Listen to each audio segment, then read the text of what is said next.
Hey buddies, welcome to AmassGames. My name is Simon. Today I'm bringing out a setup play and review, King of 12. This is by Lucky Duck Games and Corax Games, I believe. So I've only played the base game, which is how I'm going to teach you, and it is kind of recommended as a 2. It's a lot more bitey, as they say, as a 2. Has been sleeved, but it won't come sleeved.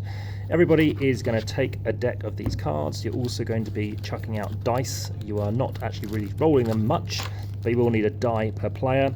Aim of the game is to get 2 victory points. That basically means that you have won, and that is it. Whoever wins is going to be it. So you're going to roll your dice, depending on who obviously is going to go with that one, or who's going to take this. So depending on the black players, you're going to roll dice.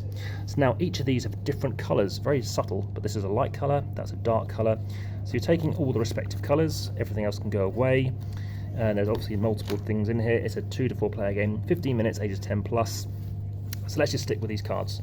Let's show you what we have. Now there are very similar games like it. We have various different characters that you can be, and they do recommend chucking out various things from it. So chuck out the foxes, chuck out the devils, this is for your base game, and you have a few other characters you can be as well. There are some more cards, but let's just stick with these. So on your turn, you're basically going to be playing cards at the same time, and based on your rolls, you're going to see what you want to do. Ultimately, you want to have the most points, so you have the higher value. So currently I've got 7, so I'm behind.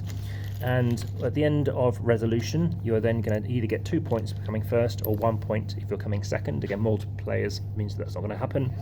So let's say I have obviously currently got my lower value than the other player. So I might want to play this card because they don't know what I've got, but they are going to play the same cards. So I might play this one, which means you rotate your die to the opposite side. Not very great because the opposite side of a 7 is not going to be good. It's going to be a 6, so it's a D12, values 1 to 6.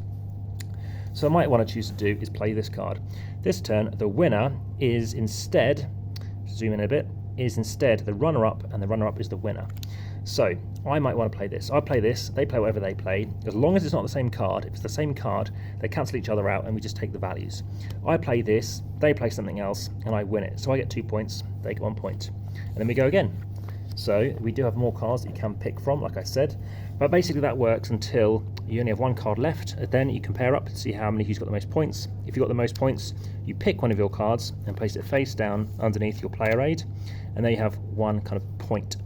You play again, obviously you have 1 fewer cards now, so as soon as one player's got only 1 card left, you're then going to then again resolve, and that's pretty much the game. As soon as you get 2 cards put onto here, you win the game. Now, it's nice. I was able to predict what I thought my opponent would do. We actually played 4 rounds because twice we had a tie without points. We had 9 points and I think 8 or something. These are one of the cards which says you get to re-roll your die. Another one which says you pick an adjacent face, so that's quite handy because 12 the highest. Another one of the cards lets you double your value. Another one lets you reduce 7 off your value. Another one lets you take a temporary 12 and then you actually are going to have a 1 for the next turn, that kind of stuff. So it's a very interesting game, but I think there are better games out there like Elements, which you might have seen on the channel too. It's got thousands of views. The rating for this, for me, is kind of like a 5.7. It isn't too harsh, and it is nice artwork, but it's a bit more loosey-goosey. The fact that you're trying all these dice rolls, it's definitely fun to play, and it is enjoyable just chucking those dice around, but it isn't... I just don't think, even though they have more variety with Elements because it's a multiplayer game, I found it more interesting in the playing Elements. It's a lot more...